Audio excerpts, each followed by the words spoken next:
day. Oh, they got lucky when she walked away. Roger and Bob rode out that day. Roger and Bob were gone a week. You'll know that this is indeed an authentic, genuine, creature, unknown creature. So without further ado, ladies and gentlemen, Bill Munns.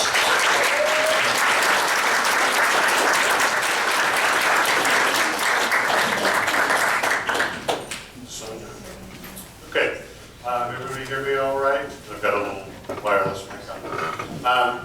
When I started doing this, obviously came from a different perspective than a lot of other people. Having a long history of work in the film industry and makeup effects and such like that. But I've always had a great love of science. And I know science depends on the best evidence. So when I started getting into this, I started getting familiar with all the photographic material and everything that was related to the Patterson film.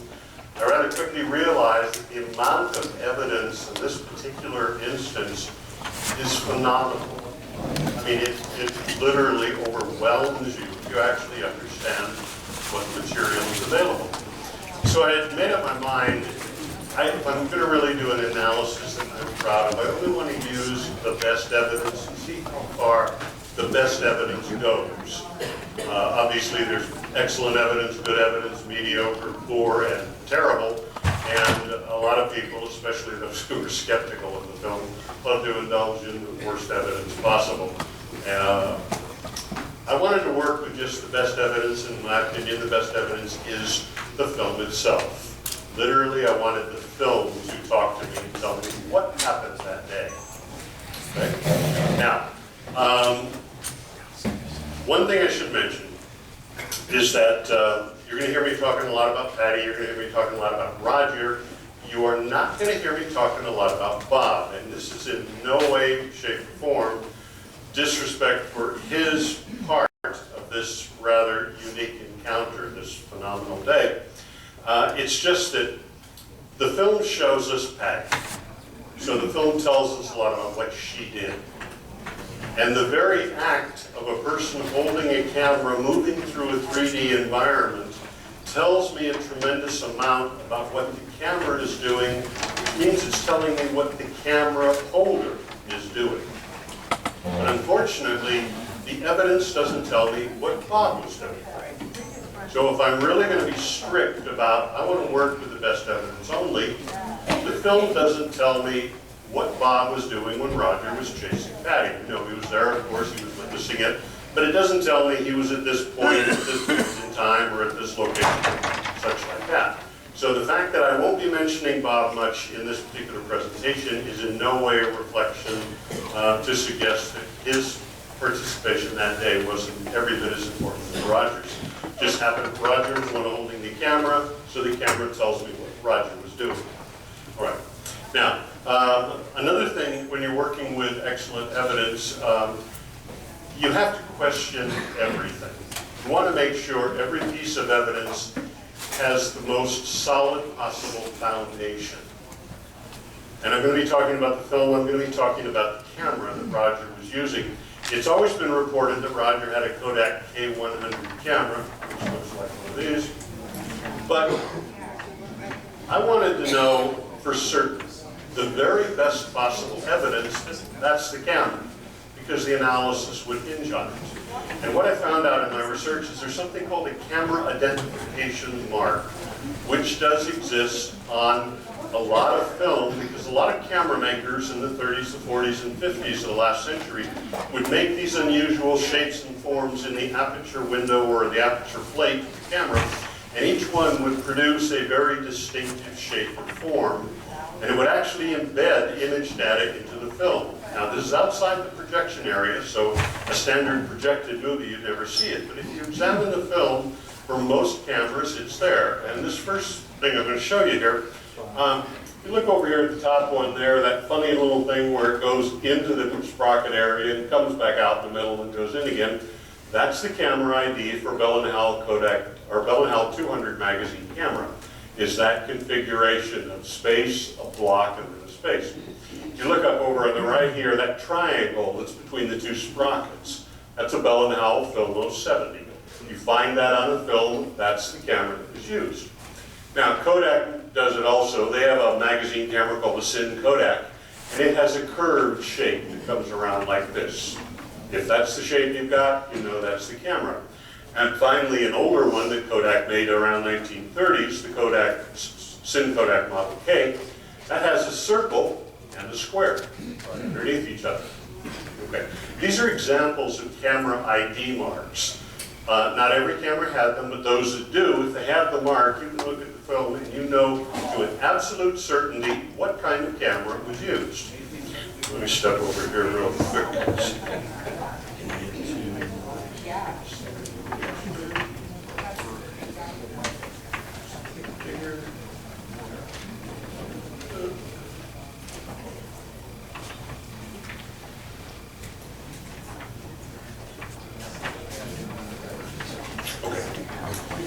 Now, this is the aperture plate on the top of the K100 camera, and if you look in the lower right corner, you see there's a funny little curved thing that's kind of carved out of it. That's the camera ID for a Kodak K100 model. Now, if you look at, let's see, down a little, sorry about this.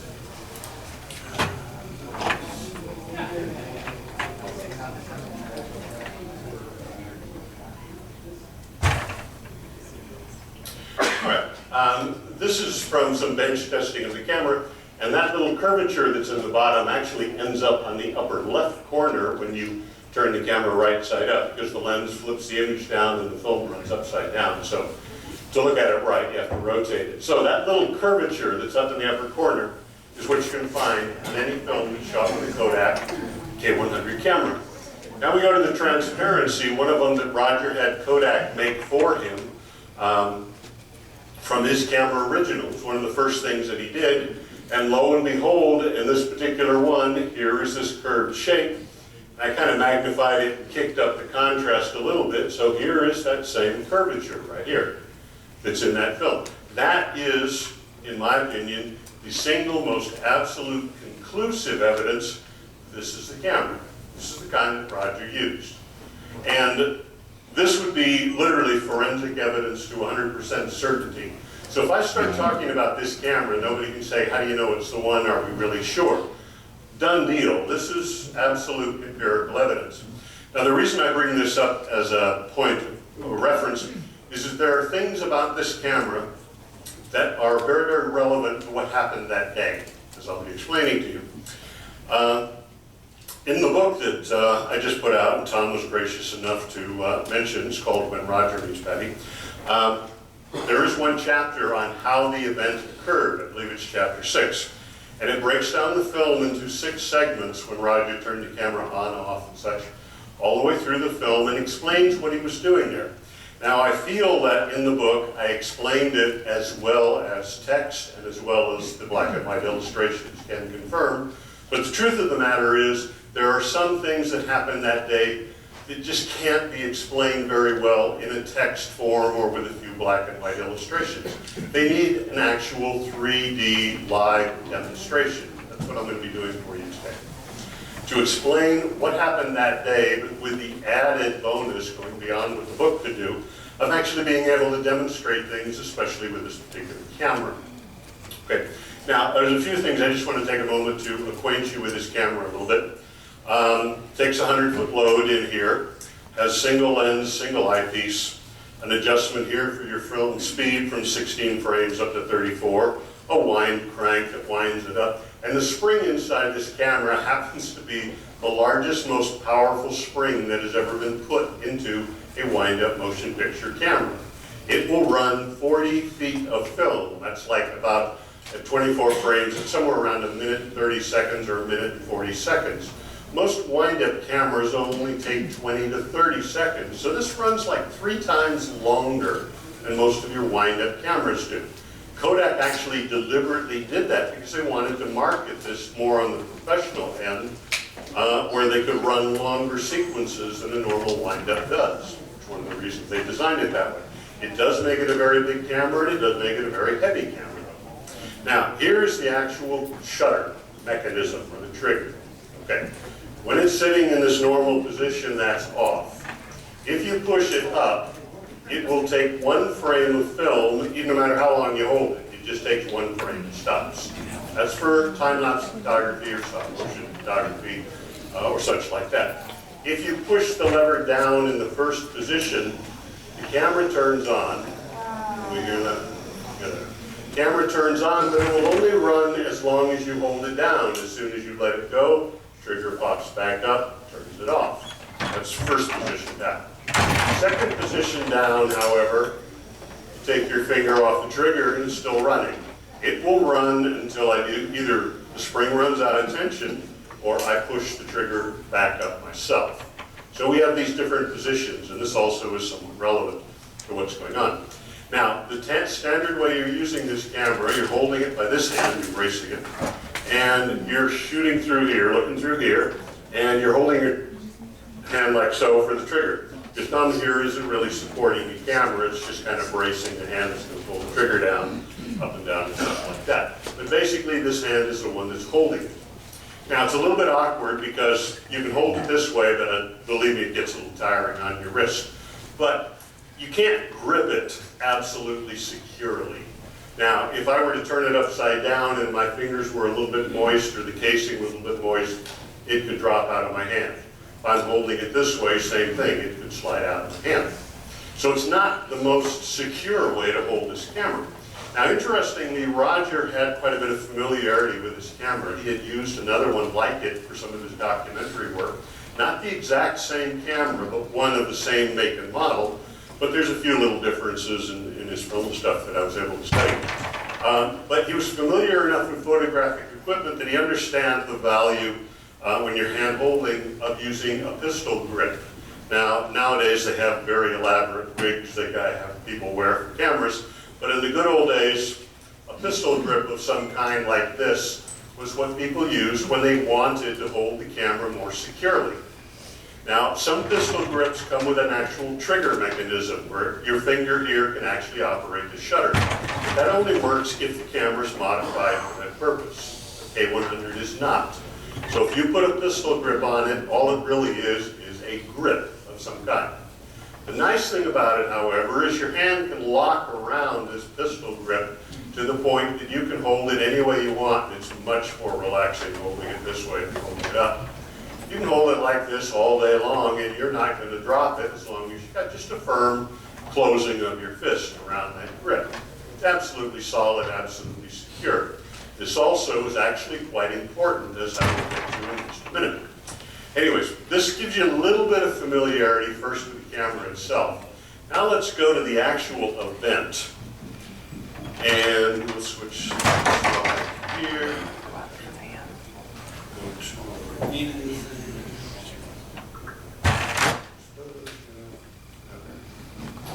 Now, this is a visualization that I worked on of what actually happened that day. This is where Roger starts. Literally frame one when he turns on the camera.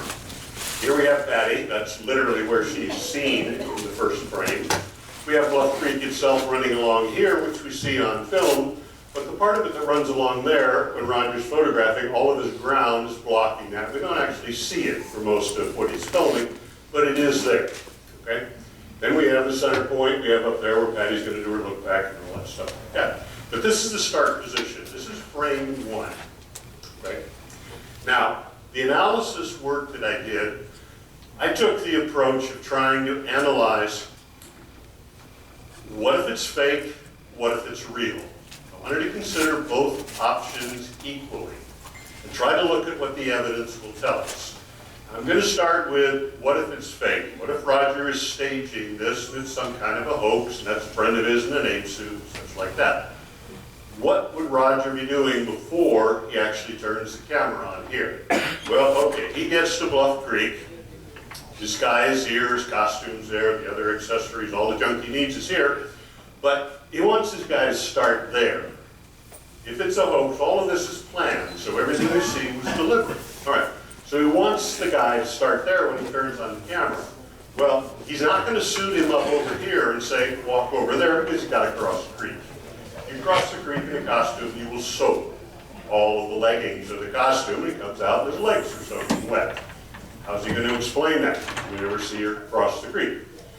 If by chance his performer's walking across the creek in an ape suit and the water is getting around the fur on the legs, that might literally push and grab onto the legs a little harder, depending on the strength of the current. That could knock him over in the water, then you're going to lose an hour, maybe two, just trying to dry him off. No good.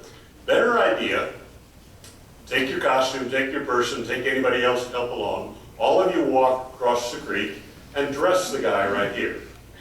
Put everything together, put a mask on, the headpiece, the whole thing, brush it all out, make it look good, and then leave him there and say, okay, stand there until we give you the signal, start doing your thing. Tell him where he's going to go and you figure where you're going to run. Then Roger gathers up any of his clothes, any accessories, brushes, brush out the costume, everything, go back here, cross the creek again, come back over here, put all the stuff behind there. Okay, he's got to do that first. Now, when he's done that, this performer's all ready to go. Then he's going to go get his camera, okay? He's got his camera. First thing he's going to do, if this is a nice, calm, planned filming, he's going to check the pressure of the spring to see if it's up to 40. That's full wind. If it's not, he'll wind it up a little more. Then he's going to check his lens. He's going to make sure his f-stop is correct. Probably going to check his focus. He might even, if he's a good cameraman, he'll check the glass and see if there's any dust on the lens. Okay. So he's doing all this stuff, and now, finally, everything checks out. The guy's standing there, ready to go. Okay. So you're going to check on the sight, see if, yeah, it all looks good to me. Now he's got to give the guy a signal for action. Well, he's 100 feet away. You got a noisy creek in between you. And he's got a head mask on, which means you can't hear much of anything. So you can't just yell, okay, start. Doesn't work. Got to give him a big hand signal of some kind, like go, you know, get on one. Okay, so you give the guy the hand signal. You start it off, pull the camera, start it up, turn it on, and you go run it after him. Okay? That's how a guy would do it if he's hoaxing. Problem is, that's not how it happens. Roger did not start the camera and then run after his subject. What he did was run after his subject and then start the camera. Subtle difference, but it's very, very important. See, the guy who's planning the hoax is standing around most of the time. Got everything done there, checking it out, checking the camera, standing here. Finally, when I get ready to start it up, I'm going to start it up and I'm going to move out. If I do it quick enough, you might figure nobody's going to notice. But somebody back then would never have anticipated that we would be looking at each frame from the very first one and seeing if there is any change in the physical position of the camera through the landscape. You'd figure, oh, no, just start it up and go. And if by chance they projected it, thought it would be noticeable, well, we'll just snip off a few frames of film where I'm moving forward. Who's going to notice that? The person doing that would also not realize that a camera like this produces an overexposure of the very first frame because the shutter has not fully gotten up to speed. That's what's called a frame one or a first frame camera start overexposure. If you snip a little off the film, throw off a few things thinking nobody's going to notice, you lose the camera start. You lose the camera start, we have evidence the film was tampered with. We got to wonder why. The camera start is intact on that first segment of the Patterson-Gimlin film. We know for a certainty that is the first frame, and by frame 3, which is relatively clear, compared to frame 6, which is very, very sharp, Roger is moving substantially forward from frame 3 to 6, which is a fraction of a second. So by the time he started that camera, he was already in forward motion. That does not make sense for somebody hoaxing. They just wouldn't do it that way. They wouldn't bother, they wouldn't think anybody would know. But now let's look at it from a reality standpoint. If this is a real, spontaneous, unrehearsed, unexpected encounter, okay? Roger and Bob come around here. There's this big log jam. Patty's somewhere here. In scale, she was probably actually somewhere over here along her. But anyways, they come around, they see her, the horses get spooked. Roger's got to get off the horse. He's got to get this out of the saddlebag.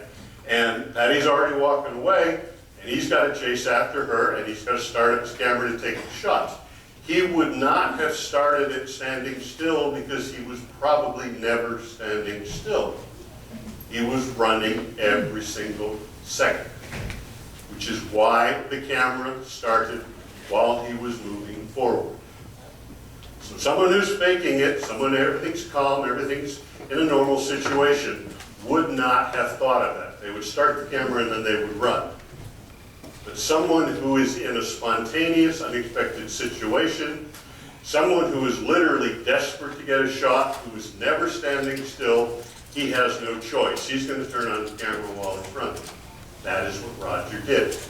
All right, now let's just take it a little forward, and we'll see. Okay, now you can see Roger start running forward. There he goes. And at this point right here, he turns off the camera. Now, that distance isn't terribly far in terms, but we count it in terms of frames of the film. That's 90 frames of film where he suddenly shuts off the camera. Now, we don't know exactly the speed it was running. We don't know if it's 16 frames or 24. The film actually doesn't tell us that. If it's 16 frames, that's about 6 seconds of film, a little less. If it's 24 frames a second, a little less than 4 seconds of film. So basically, in this distance from here to here, that's about 4 to 6 seconds for Roger to go there. But he shuts off the camera.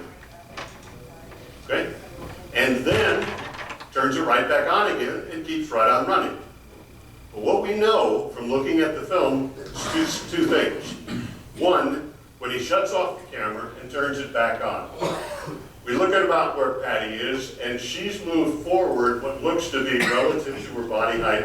It looks to be about 3 to 4 steps. We know one step is about 11 frames, so that's about 33 to 44 frames, between 1.5 and 2.5 seconds of elapsed time. It's the amount of time that this camera was shut off. We also know that when Roger shut it off, and when he turned it on, he's still moving forward at that point, and still running this way. So he has started the camera, he's chasing after Patty, and suddenly, for some reason, he lets go of the trigger, and he's still running forward. Maybe he lost his balance. Sorry about that. Tripping over a microphone. He may have lost his balance or something, had to move his hand away from the camera or something like that. As soon as he hears it's not running, he turns it right back on again. Okay, keeps right on moving forward. Now, you want to ask yourself again, if this is a hoax, why would the person do that? There's no point. There's no analysis technology in 1967 that could see it. You project the film, most people don't notice it. They don't think, oh, that's the end of segment 1 to start segment 2. Just a little blur, and these keep on moving forward. So nobody ever sees it when they watch the projected film. There's absolutely no logical reason why a person would do it deliberately. So if a person were actually planning this film, if they were doing everything in a coordinated way, there's no point to that turn it off, turn it on again. And we know for certain he wanted it on because when you switch it off and immediately put it right back on, we can safely say it was accidentally turned off. And you want it on, so you switch it right back on as fast as you can. Hopefully people won't notice it. But in terms of a hoax, it makes no sense. You wouldn't see it on projection. Nobody would have the capacity to analyze it. Why bother? You know, just there is absolutely no sense to it from that standpoint. But in a true spontaneous encounter, yeah, well, Roger's doing this, he's following along. But remember, he's just not concerned with operating the camera. He's got something running across there that for 8 years he's been hoping to see, and finally he saw one. And he's got maybe 1 minute of time to try to get some footage of that. He isn't familiar with this terrain. He hasn't walked it before, hasn't been to Bluff Creek in a couple of years, actually, except for the weeks that he and Bob have kind of moved around on it. So he's improvising virtually everything here.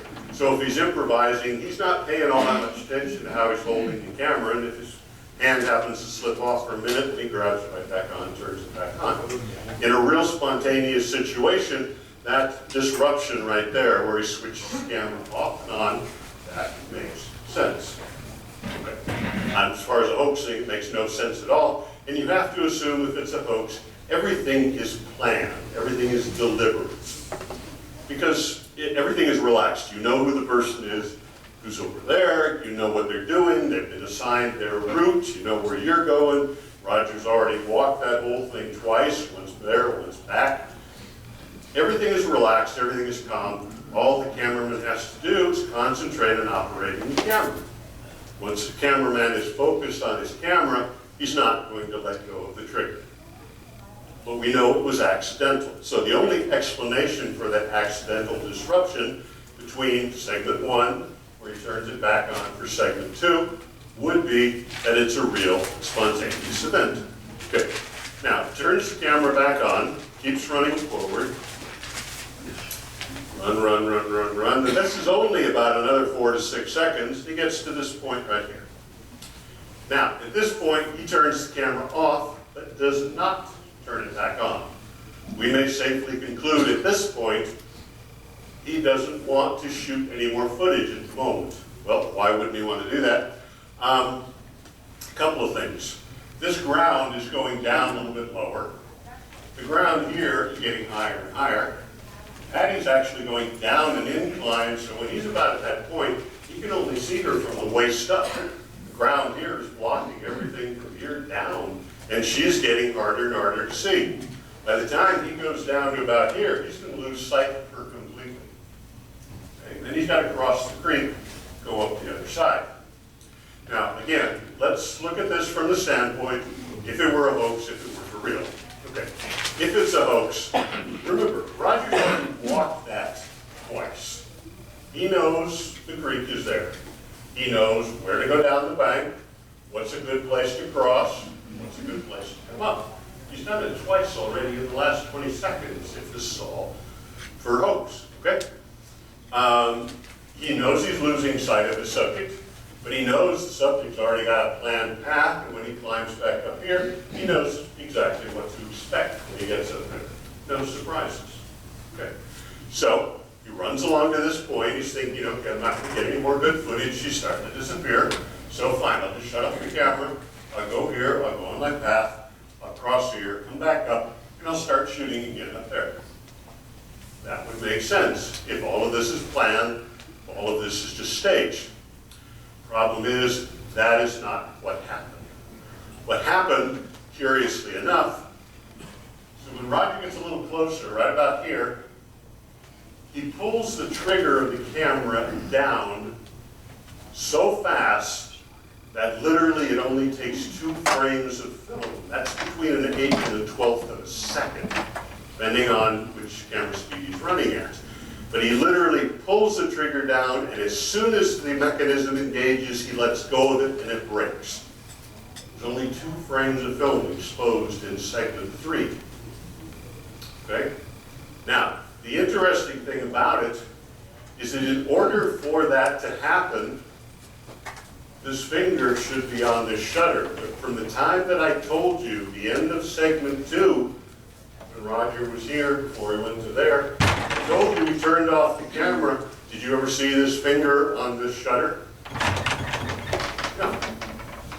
Because I'm relaxed, I'm in a controlled situation, I know what I'm doing, I'm presenting something in a deliberate way to all of you, but I'm in a situation where everything is under control, everything is occurring as it should be.